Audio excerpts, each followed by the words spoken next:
I was first drawn to Abzû by its graphics, which are amazing. It features underwater environments that are really vivid and colourful, and also because the game features no dialogue, it allows the music to tell the story.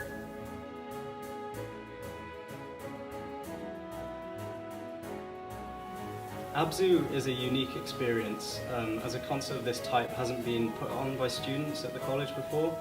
Similarly to the Dear Esther event, there's an orchestra on stage and the game is being played live, except Abzû is less about a structured linear narrative and is more about musical exploration. If I had to describe my sound in 3 words, it would probably be fun, colourful and rhythmic. Similarly to the game's art style, the orchestration is very colourful and detailed as well. I really wanted to bring exposure to the world of video game music because so much time and effort goes into these scores that isn't often heard by most audiences. I wrote Abzû to help show that contemporary video game music can be just as entertaining as film music or contemporary classical music. I'm currently a 4th year composition student at AWYRGYLCH here, and for my final year project, which is Atmospheres, I'm going to be having a concert of my live soundtrack.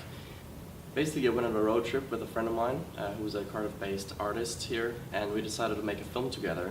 And the film was going to be about whales, so we kind of drove around all over the place to kind of capture the nature and also kind of the human aspect of things.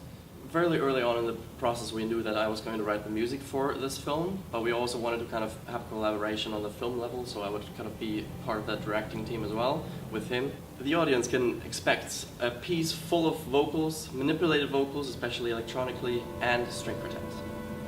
Well, I'd like the audience to kind of relate their own lives to the film, because the film is not really necessarily following a strict storyline, so I mean it leaves a lot of room for interpretation for the audience. So I think it'll be really interesting to see everyone else's work kind of come to life in a concert scenario.